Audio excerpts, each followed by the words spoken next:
This is a 600 ring power per hour keep, and we are about to siege it. Stick around in this video for our attempting to attack this thing only 5 or 6 days into the server's development.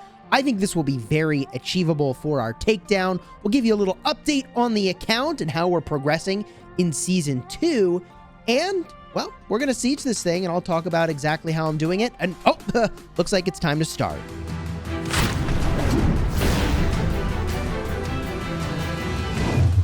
Hello, my friends, and welcome back. I'm Chisgule Gaming, and people are starting to siege this thing, so what the heck, here we go. I won't be the first one to hit it, but I will definitely hit the first round of armies. So what am I attacking with? I'm bringing in Gandalf, baby. My Gandalf is level 41. I've got some pretty decent equipment set up. I'd like to build out these legendaries a bit more, of course. And here is the build that I'm currently using on my Gandalf. I've been using this for taking tiles and battling other players, and that's been working really, really well. And the composition of my army is going to be a mix here of T3 units, which, I mean, I feel pretty happy to have these T3 units unlocked so fast. I've got Cataphracts, Bow Knights, and what is it? Guard of the Tower? Something? Tower of the Guard? Oh, gosh darn it. I'm going to feel really dumb not knowing that name, but here we go. There are level 40 armies here, which is going to stink, but I'm level 41, so it should be fine, right? And there are 20 of them. So we've got to have some number of hard-hitting stuff, some amount of hard-hitting stuff land here, and I probably will end up finishing one army that somebody else started, and then starting the next army. That's my expectation of how this is going to go. And for those of you that don't know how combat works in this game, when you send a bunch of armies at something, and I didn't know this is how this worked, right? But you sort of attack in the order that you arrived, and you work your way through the stack of enemies that's there, and everybody sort of hits the first thing, and you go in order, knocking out that army until it's gone, and then the next army shows up, and the next army shows up, and the next army shows up. You get the idea. And I have 2 reports, so we know it worked out almost exactly like I expected. I obliterated this army that was, looks like, probably already worked on. I could see how many turns it was, but I don't know, maybe that's too in the weeds. And then here's this other army that definitely has a lot more units. Oh yeah, 7,000 units in this army. These are very beatable armies. I wasn't sure exactly what they would be, but given how easy this was, I'm thinking that we should be attacking way more of these keeps much faster and get to sieging. In the grand scheme of things, if we look at how our server is progressing, we're at the Factions Arise portion of the show, which means that after this completes, we will start to get the ring power per hour from these structures. So we really should queue up to take out a couple more of these things. And if I really wanted to be cheeky here, I mean, my army's still full health, right? Like, I could just sit on this, but I guess I could run it home and then attack again. But I feel like by the time I've done that, by the time I retreat it, bring more troops in, and attack, I don't know how much time I've actually saved. I'm just going to sit on this thing, get my extra attack. Maybe that'll be siege. Maybe it'll be damage to an army. Either way, I'm okay with it. And the crazy thing about this particular thing that I'm attacking, this is very unusual, is that it's actually like right next to my city. Like, I spawned right next to this darn thing. So I actually have the most unusual sieging situation I've ever been in, because I've never sieged something that's like literally on top of my city. So I have a ton of armies all stacked, just all stacked in this one blue tile, okay? And what I'm going to do is I'm going to attack with like Kurgan and Pippin. Merry and Pippin, I was able to fill their army. Faramir, Aragorn, Thorin. And then when they're done and they've done all their attacks, and I've got like all calves loaded up, which is kind of nuts. I know calves don't do a lot of siege damage. That's just all I have, okay? Take it easy, everybody. I know they're not good for sieging. I don't have siege armies. I don't have anything sorted out for that. That's on me. Okay, I don't have any troops for that. I get it. That's on me. Probably should work on that. I get it. Take it easy, okay? I can already see these comments that are going to come rolling in. I get it. Okay, but I have all these other armies just stacked here, right? I've got Ori and Boromir and Dwalin, and I'm just going to retreat the troops from these other armies. Like, you can just remove them, right? You just X them out and bring them into these other armies that are already standing here. and then just start sending those in. So I'll get a good amount of siege damage, I think. Obviously not as much as if I had like a proper siege army, but it should all be fine. So here we go. In about 2 minutes, I get my extra attack here. And then we'll see how this goes. And already, what do I get? New journey. Ooh, attack a control point. Yeah, I had not done that to this point. And I need to attack a couple more control points. You know, I like the sort of new journey quests. And you make your way to a full commander unlock, which is definitely cool. Okay, so the draw is playing itself out. And then I think all these draws, we got like 18 people standing on this to play out the draw.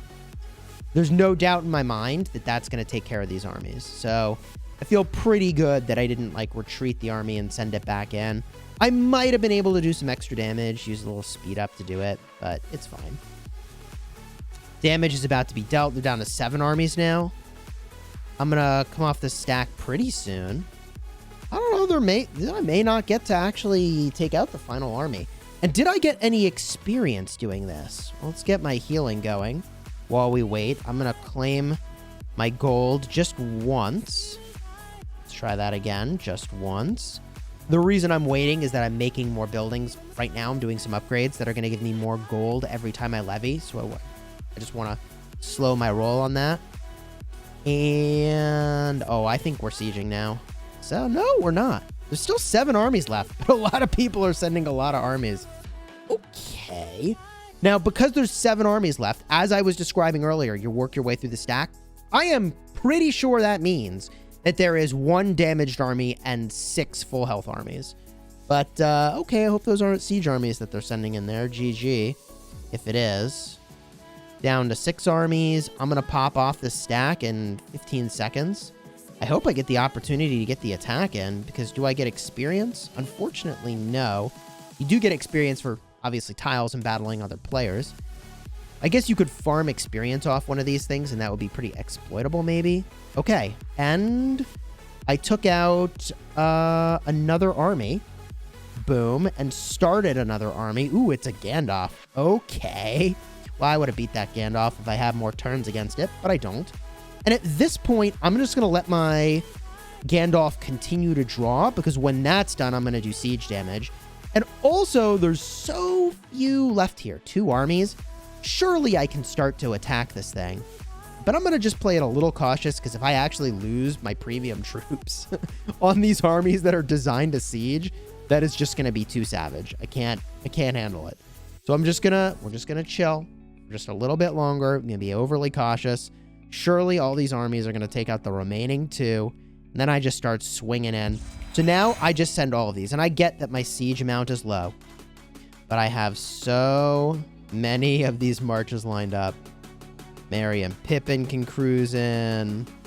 And Hergon can cruise in. And Dwalin. No, wait. Dwalin doesn't have anything. Thorin can go in. And I'm just going to keep sending those over and over to get my siege damage. And these are commanders I just wasn't doing anything with them, really. Maybe I should be doing some battling with Thorin. Maybe to go and, like, slowly level them up against some low-level units. But I'm not too worried about sweeping with Thorin right now. There's so much you could do if you had infinite time to play this game. And I already play probably more than I should. So what I'm going to do is I'm going to come back as soon as the sieging portion is done. That's going to flip over to the next stage of the journey here, and we'll see how long it takes us. So far, we've got about 43 minutes remaining and 7.4 million durability left. And I'm at the point where a bunch of my marches are now out of stamina. So what do? As soon as those have kind of returned to their spots over here, I can go and I can remove the troops from those, send the march home, put the troops into another march, and let the fun begin with those marches. So let me show you what I mean. Okay, so I'm going to send this one in for just about the last time. And who is out of stamina that's back to their spot? Merry and Pippin's about to get another point, so I don't want to mess with them. Let's get a look at Hergon here. I can reduce his number of troops down to 50, hit the checkbox. They all start back in my city instantly at that point. Then I go and I can retreat him back to my city because why not? Recall the army. I can get a look at the other army that I stationed over here. Let's do Dwalin. Swipe that to the right. Send the troops. That's going to take just a minute. And then I can start to swing in with that army. Pretty cool technique, right? Now I can swing in over here with Thorin. He's about to be out of stamina. And as soon as a couple more of these marches return home, I can just like kind of, or I guess return to this tile that I'm standing on and I'm launching from. I can repeat that process. So who is about to be in that situation? Oh, here we go. Aragorn. Okay, great. So I can reduce his troops. Done. I can then send him home. Done. And I can go to one of these armies over here. Let's do this one. And unfortunately, this is kind of like a brand new troop type that I'm bringing in. So that's going to take a second. And I actually realize now, I had been waiting to put reinforcements in my Gandalf army. I actually could have used those troops I was going to send to Gandalf and just started sieging with those. In fact, I realize now if I was actually being a pro at this, I would have just took all the troops out of my Gandalf march and put those into the other armies. And then I could have been sieging with them this entire time. GG. But oh well, you know, live and learn. Sometimes you can do things better. Let's just march my last couple times. No? Maybe not. All right, I'll be back as soon as we've captured it. There we go! The keep's been captured. We're advancing to a new stage here of the season journey. Boom. We got it, baby. Now, I'm pretty hyped to see what new stuff we get. I'm pretty sure we get a new Matham chest over here, which means I'm going to be ripping open more Mathams in a video really soon, but let's just go get a peek at that real quick. Exotic treasures. Ooh, okay. 50 times gets you a guaranteed flawless equipment, and what's weird about this is that there's no commanders at all in this. I don't know commanders at all. I am very anxious about how good this will be or not good this will be. I don't know, man, but tune in for a video real soon. I've got the medals up top. I am going to jam my way through it, and we'll see what we get. If you enjoyed this video, throw a like on here and consider subscribing as we make our way through Season 2. I'll post more videos, and until next time, you have fun smashing your enemies.